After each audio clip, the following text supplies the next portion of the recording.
8h30, premier patient 8h30, première vague d'ambulance et VSL 8h30, deuxième vague, allez, près 9h30. Ils sont quasiment tous prêts. Hein. Ils sont quasiment tous prêts? Super. Il manque une douche et 2 pansements. D'accord. On nous a seulement dit que bon, aujourd'hui, le service va être transféré là-bas. C'est seulement là, dans le week-end, que le médecin-chef est venu me voir si je pouvais être le premier malade à être là-bas.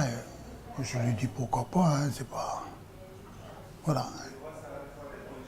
Donc là, c'est votre dernier petit déjeuner ici. Ah, c'est le dernier. Je n'ai plus que ce petit sac là. La famille a pris le reste et ils vont nous rejoindre là-bas au Medipôle. Ma fille là, à tout à l'heure. À tout à l'heure. Tu peux remonter un petit peu, si tu veux, comme ça tu pourras te faire avant. Ok, super. Super.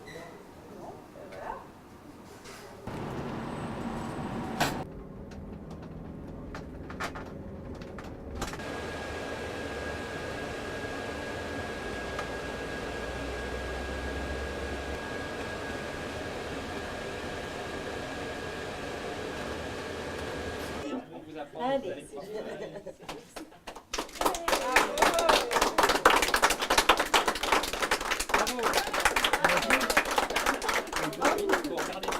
Regardez-le.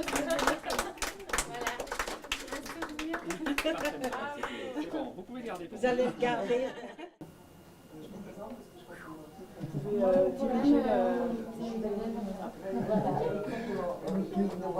On vous laisse apprécier le moment. Vous savez, c'est quand on a quelque chose de confortable, mais ça nous soulage un peu. On n'a pas pensé à ceci, on n'a pas pensé à cela, mais juste à notre maladie. C'est vraiment le jour et la nuit là avec l'ancien hôpital. Ouais, c'est vraiment formidable ce qui a été fait ici. Merci pour nous tous les malades. Donc là, pour nous, elle est où? Cette dame va au fond. C'était la dernière patiente qu'on attendait. Voilà, on a reçu tous nos patients qui venaient de Gaston Bourré. Et donc maintenant, on continue les soins dans le service à Couture.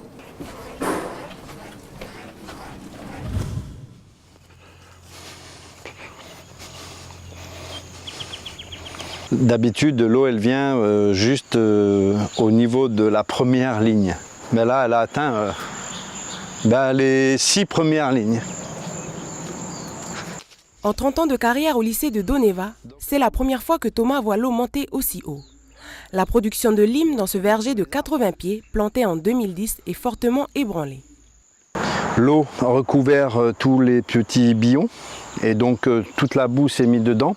Et ça, c'est très propice au Phytophthora, qui est un champignon qui va attaquer le tronc et qui va donc tuer le végétal. Le poulailler, la pépinière, la mielerie ou encore l'abattoir, tout a été submergé sous 2 mètres d'eau. Les cultures non plus n'ont pas échappé à l'inondation. Donc voilà. Là, il y avait 2 mètres d'eau, quoi. Hein.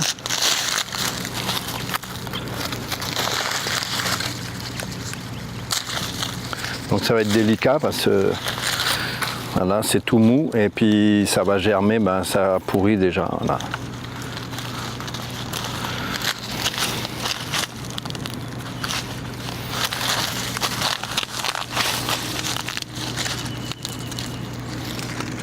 Ouais, c'est déjà en train de pourrir.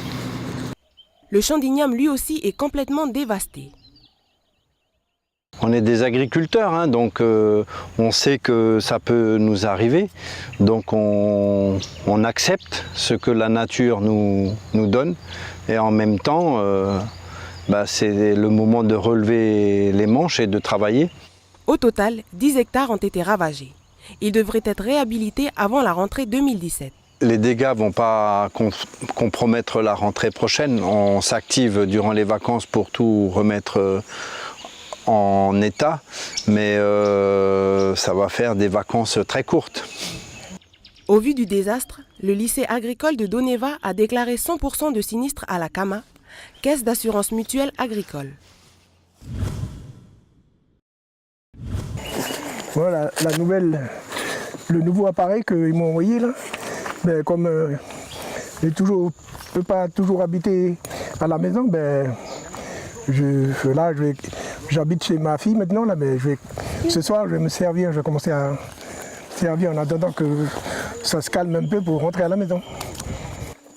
Théophile est atteint d'asthme chronique.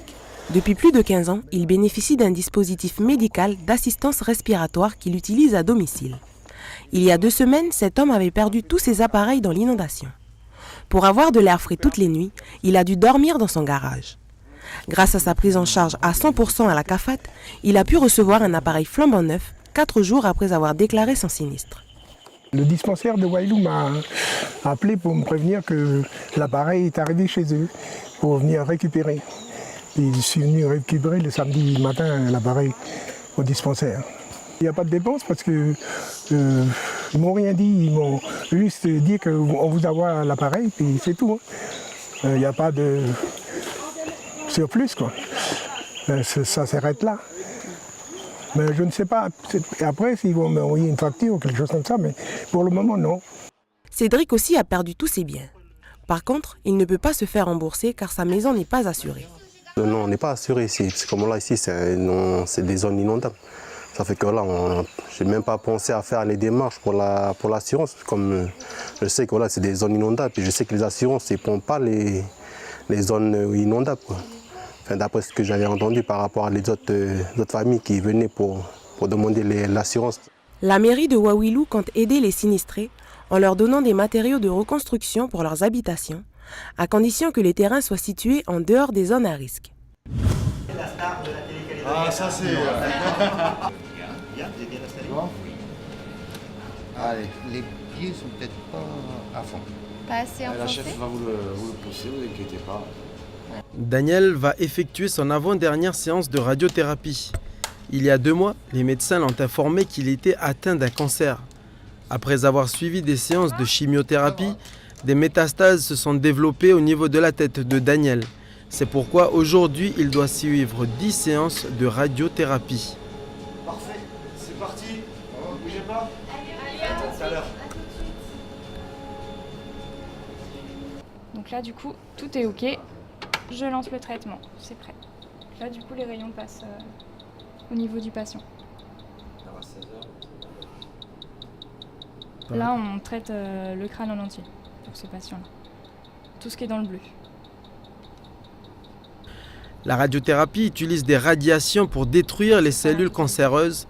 Pour Daniel, le traitement se fait uniquement au niveau de la tête.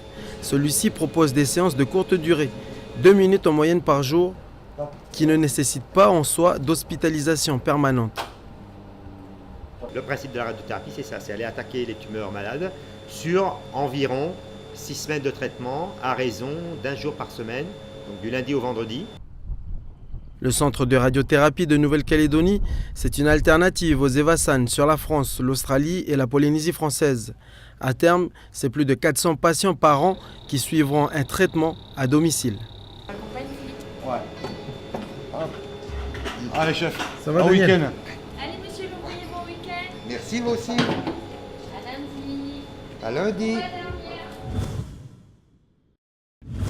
C'est avec un bon nombre d'interrogations que les représentants du syndicat Solidarité NC se sont entretenus ce matin à 8h30 avec la direction du travail et de l'emploi à Koné. Ici, à la sortie de l'entretien, les questions restent encore en suspens, notamment celle de la mise en place d'un plan social qui ne s'applique pas en Nouvelle-Calédonie, mais qui est obligatoire en France lorsqu'une entreprise compte au moins 50 salariés et que cela concerne plus de 10 licenciements. a une compétence en termes de droit du travail, qui est bien réglementée sur un certain nombre de sujets, ce à quoi les choses en termes de réglementation existent ne sont pas exactement les mêmes que la métropole, mais c'est sur quoi lutte d'ailleurs la Calédonie depuis 30 ans. La Calédonie lutte pour se départir de la métropole. Nous, la question, c'est pourquoi que ici, au niveau de la Calédonie, c'est pas faisable. Parce que toutes ces mesures, le plan social, la sauvegarde de l'emploi et puis tout ça, c'est fait justement pour pallier à toutes ces problématiques de licenciement économique. Mais là, en matière sociale, ici en Calédonie, on n'a pas cette protection, quoi. Les grévistes se trouvaient sur 2 points de rassemblement, l'un à l'entrée de la direction du travail et de l'emploi et l'autre à l'entrée de l'usine du Nord. Une mobilisation dans différents endroits pour montrer leur mécontentement. Nous, le syndicat, on estime que voilà, il y a eu des financements qui sont tombés là, de l'actionnaire Glencore et puis de l'État français pour la poursuite du projet. Et donc la logique pour nous, c'était l'annulation des licenciements économiques, l'annulation de la procédure de licenciement économique et puis l'annulation de ces licenciements. Mais là aujourd'hui, non, KNS, ils sont dans une démarche d'aller jusqu'au bout. La procédure est en cours pour 38 salariés de KNS. Certains employés qui ne sont pas concernés par ce plan de licenciement se sont aussi mobilisés aujourd'hui en soutien à leurs collègues. Ils estiment être aussi impactés par cette procédure. Je trouve cette procédure un peu lourde, c'est une première chez nous. On supprime des postes, mais pas les tâches. Donc les tâches vont être réparties dans les services. À savoir si on va être capable d'assumer ces tâches, quoi, en plus de notre travail personnel. Ce mouvement a rassemblé plus de 60 grévistes. Alors, on a, comme je vous l'ai dit, l'accélérateur. C'est pour accélérer, avancer. Là, on a le frein. Le frein, c'est pour freiner. Donc, il faut appuyer fort. Celui-là, il n'a pas trop de frein. Donc, mais aujourd'hui, on ne va pas aller très vite, donc ça devrait aller. Anthony a 8 ans. Accompagné de son père, le jeune garçon semble plutôt à l'aise pour sa première virée en carte. Ça me plaît de faire une carte. Là, t'as hâte d'aller sur le circuit? Oui. T'as pas peur? Non. Même état d'esprit du côté des parents. Non, j'appréhende pas parce que pour le coup, je me dis qu'il faut commencer bonne heure. Et puis voilà, on sait jamais si c'est l'âme d'un grand champion, autant le savoir maintenant. Malgré quelques débuts difficiles, après une heure d'exercice, Anthony et son nouvel ami attaquent déjà les tours de piste. Pour Jean-Yves, le moniteur de karting, apprendre dès le plus jeune âge se révèle être une bonne chose. Déjà pour apprendre à bien se placer sur la route, c'est essentiel d'être bien placé sur la route, surtout apprendre à anticiper.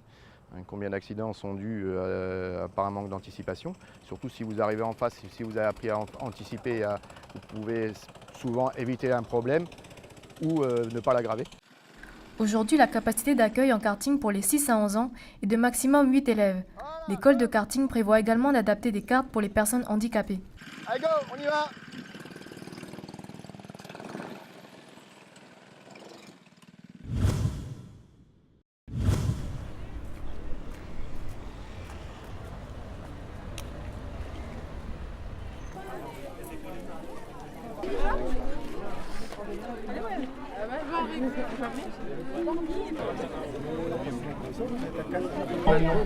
Ah ouais, comment ils vont alors? Aucun n'a raté.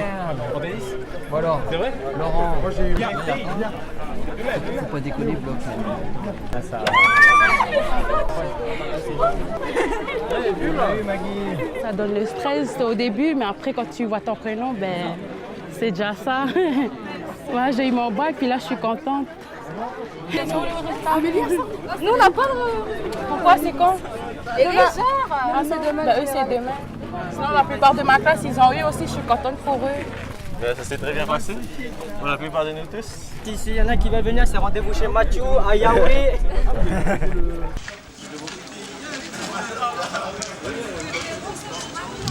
Après le volet biologie marine à l'île des Pins en mois d'août de cette année, l'expédition Planète Revisitée a concentré ses recherches sur la côte oubliée au sud du pays, mais aussi Yingen et Comac. Loin d'avoir achevé son travail, l'équipe a déjà pu, devant les principaux financeurs, restituer une partie de ses travaux.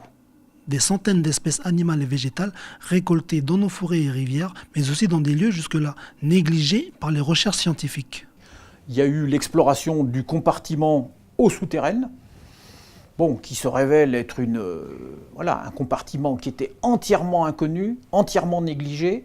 Et je pense que toutes les espèces des eaux souterraines de Nouvelle-Calédonie vont être des espèces nouvelles pour la science. Le chef d'expédition a été particulièrement frappé par le taux de micro-endémisme, marqué par exemple par la découverte de nouveaux coquillages d'eau douce aux portes de Nouméa. L'une dans la Yahweh et 2 dans les criques de Robinson. Elles sont nulle part ailleurs en Nouvelle-Calédonie. Et je dirais que pour moi, elles symbolisent d'abord qu'on n'a pas terminé l'exploration de la Nouvelle-Calédonie, et pas seulement en haut du Panier ou en haut du Tchingu ou en haut des montagnes difficilement accessibles. Non, aux portes de Nouméa, des espèces inconnues, dans des environnements suburbains, dans des environnements dans lesquels les problèmes de gestion de l'espace sont des problèmes d'urbanisme, ne sont pas des problèmes de protection de la nature. Pour protéger ce patrimoine du pays, les collectivités ont signé avec le Muséum national d'histoire naturelle une convention APA, accès et partage des avantages. Vraiment, je ne vois pas ce qui te déplaît. Ta voiture est à l'ombre, non? Et en plus, on a économisé le coût des travaux. Alors, quoi? Quand tu m'as dit que j'aurais un carport pour ma voiture, je ne pensais pas à ça. Le 9e tome de Frimeur des îles promet d'être aussi drôle et caricatural que ses prédécesseurs. Les personnages ne changent pas, mais ce nouvel album offre des sujets variés en lien avec les problématiques climatiques et économiques locales. Alors, ce qui se passe dans ce 9e tome, c'est que nos 3 compères, parce qu'il y a Raymond, Robert et Jean-Viette, évidemment, qui sont quand même 3 larrons en foire, vont découvrir du pétrole en Calédonie. Et évidemment, avec les inconvénients qui vont avec. On a tous un petit peu de Raymond et de Robert, c'est-à-dire qu'on n'a pas envie, on n'a pas tellement envie de faire d'efforts, on aimerait bien que la planète aille mieux, tout le monde a envie que ça aille mieux, on n'a pas envie de polluer l'île sur laquelle on habite, mais en même temps, on n'est pas prêt non plus à se débarrasser de son 4x4, on n'est pas prêt à faire tout un tas de concessions qu'il faudrait faire et ce qu'il est urgent de faire en fait. C'est avec plaisir que Solo et Nico, écrivains et dessinateurs, se sont remis au travail cette année avec un sentiment de première fois. On avait envie de renouer avec ce plaisir premier qui avait toujours été là. Et c'est ce qu'on a fait et c'était délicieux. On a pris notre temps aussi et ça nous a permis aussi d'y mettre toutes les choses nouvelles qu'on avait apprises. Les lecteurs les plus téméraires pourront même se fabriquer la voiture de Raymond Mathuvu. Pour ça, il leur suffira de suivre le plan de montage à la fin de l'album et d'admirer le résultat.